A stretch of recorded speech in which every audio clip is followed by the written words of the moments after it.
El acontecimiento de estos últimos tiempos que tiene que ver con la asunción de Donald Trump. ¿Cómo le va, Enrique Romero? ¿Cómo anda? ¿Qué tal? Buenas noches. Bueno, quiero agradecerles la invitación, No, tener la oportunidad en este canal de hablar de Donald Trump.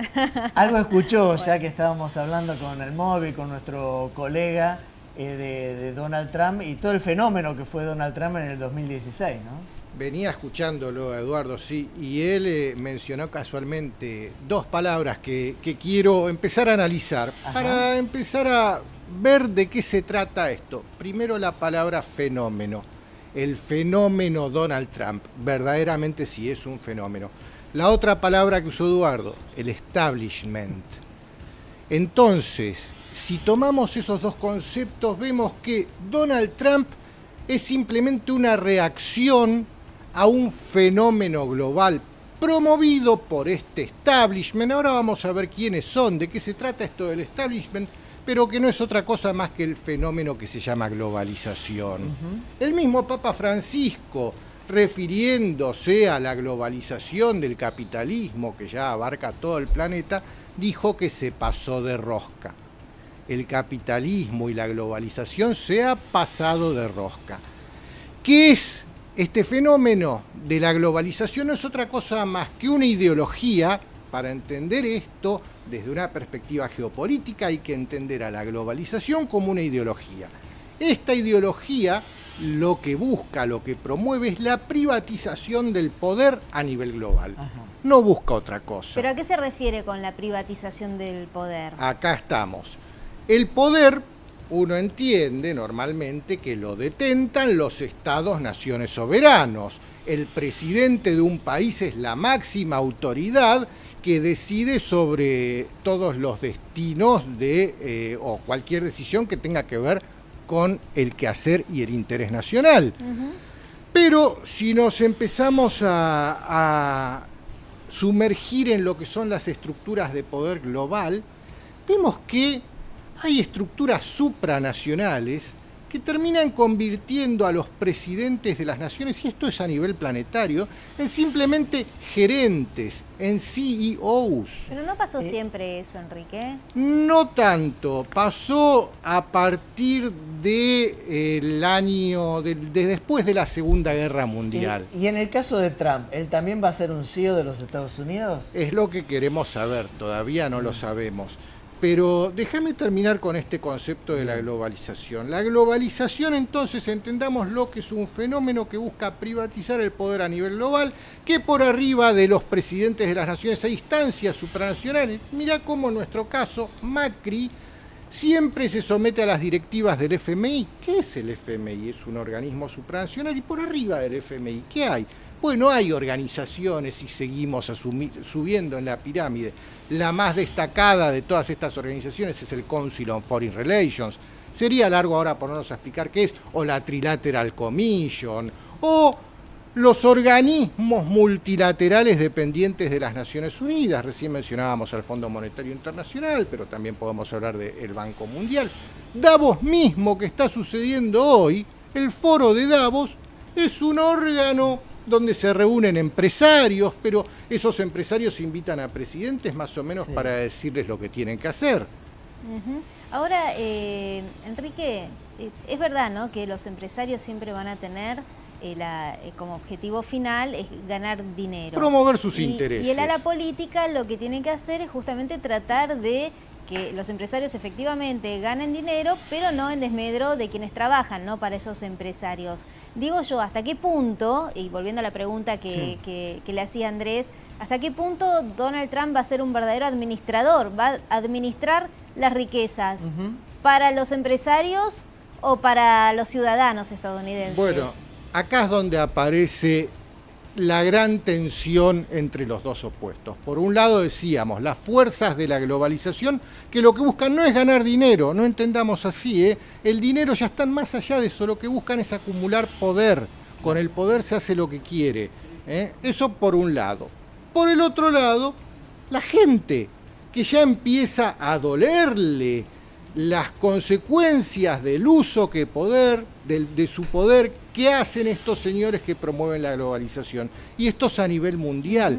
Y este fenómeno que se lo ha catalogado como el antisistema, ¿podemos entender antisistemismo como una nueva forma de ideología?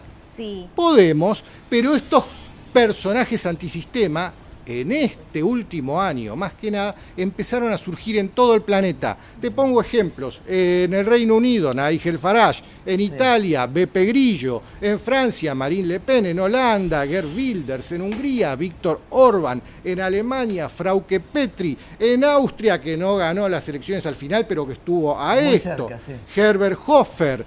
Entonces, este fenómeno del antisistemismo es simplemente personas que logran interpretar lo que sienten los pueblos, que ya empiezan a decir, no quiero más esto de la globalización. Hacen una buena lectura de la necesidad del pueblo, pero la pregunta es, ¿después terminan gobernando según lo que predicaron o terminan siendo más de lo mismo, ¿no? Bueno, porque esto es así. Hasta ahora, el primero de estos candidatos antisistema que verdaderamente llegó a la presidencia es Viktor Orbán en Hungría. El segundo es este señor Donald Trump.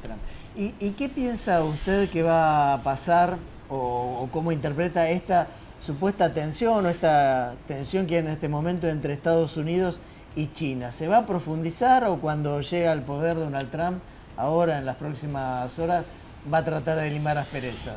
Eso, hasta que no lo veamos en el poder, sería pura especulación hablar de qué va a hacer Trump con China. No lo sabemos. Trump es una caja de Pandora, pero déjame por lo menos plantear por qué, ya que hablábamos de este establishment, de estas elites, de estos señores que gobiernan, por qué permitieron que un tipo como Trump llegue al poder. Y acá está la clave.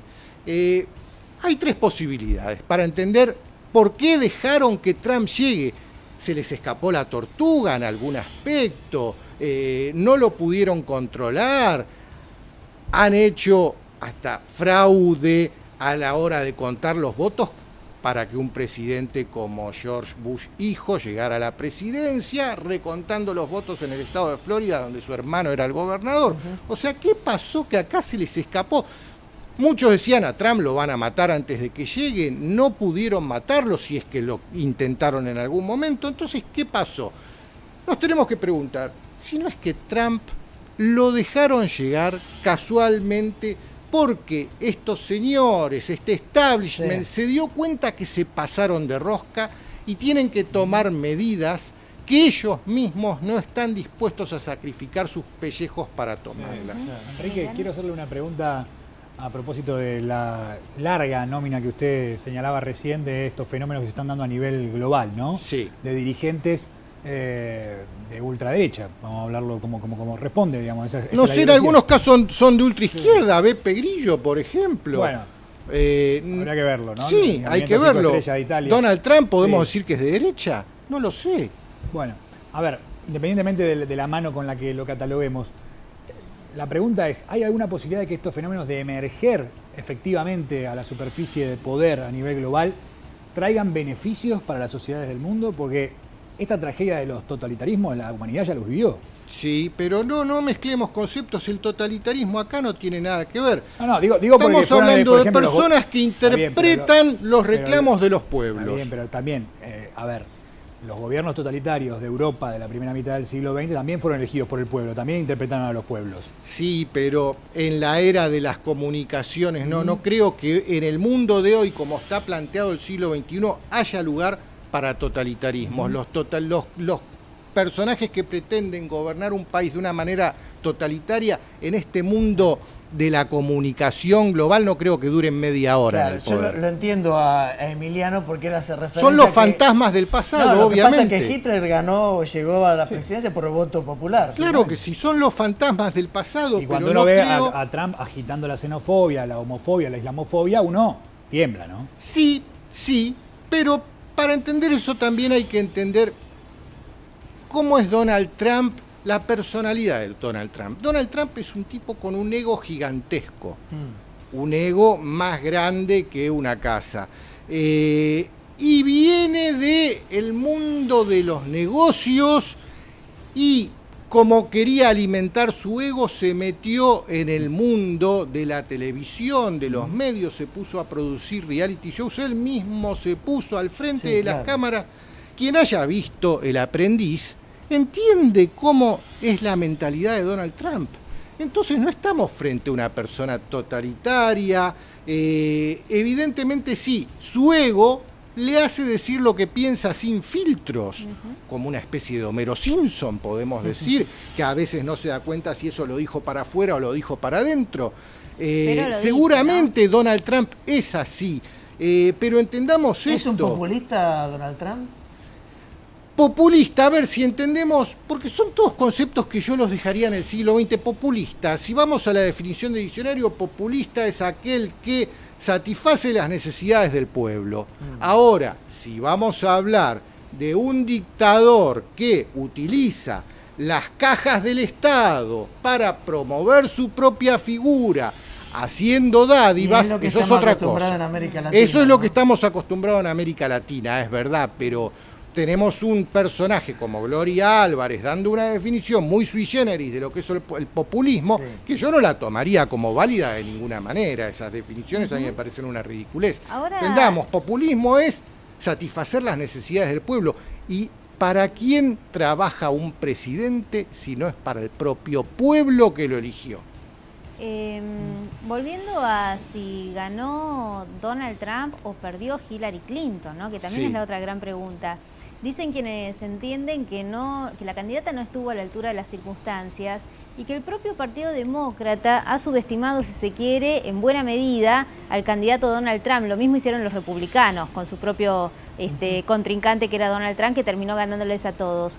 Pero ¿realmente usted cree que Hillary Clinton no fue lo suficientemente inteligente en su estrategia de campaña para poder, digamos, empañar todo lo que ha logrado Donald Trump después en las urnas? Mira, ¿Perdió Hillary Clinton? La pregunta es esta. Las dos cosas. Con respecto a la inteligencia de Hillary Clinton, es un hecho que tiene problemas de salud.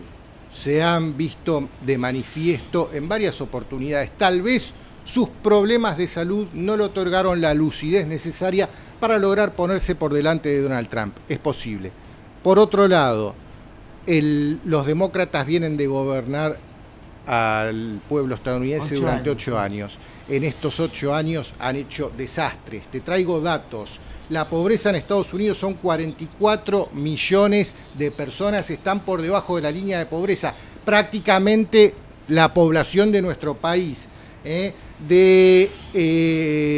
Estamos hablando en Estados Unidos 324 millones de habitantes. Cada ciudadano gastó más de lo que ganó. El festín de la deuda personal que tienen los americanos para mantener este American Way of Life hace que en promedio cada ciudadano norteamericano deba $65.000. En promedio cada ciudadano norteamericano. Es una locura eso. En hipotecas, tarjetas de crédito, leasing para el auto, en iPhone, en cualquier cosa. La deuda de los Estados Unidos, ya que a nosotros nos preocupa tanto nuestra deuda, supera el 100% del PBI norteamericano. La deuda de los Estados Unidos, para que se entienda, es un 14,46 seguido de 12 ceros. Es un número inentendible, inmanejable. Romero, nos tenemos que manejar con exponenciales para entenderlo. La última pregunta, bueno, se nos ha ido lamentablemente el tiempo, pero la última pregunta es: ¿qué tiene que esperar América Latina o Argentina, muy breve si puede, de Donald Trump?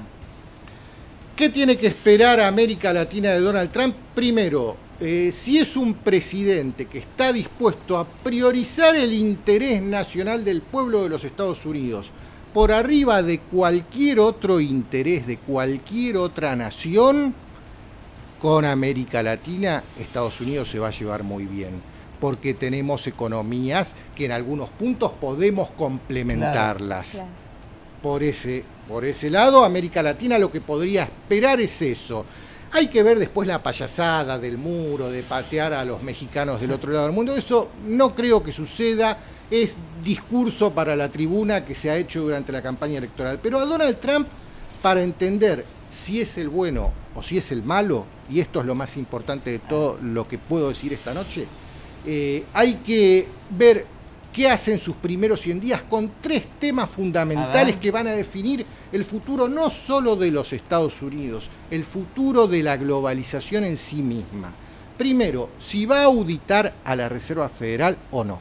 La Reserva Federal, desde que se creó en 1913, jamás en su vida fue auditada, pese a que hay un montón de presión por parte del Congreso de los Estados Unidos, por parte de un montón de ONGs, para que esta Reserva Federal se audite y se vea esta deuda de 14,43 billones de los nuestros de dólares, ¿de dónde sale? ¿Y los otros dos rápidamente? Segundo, si va a divulgar realmente lo que sucedió el 11 de septiembre del 2001.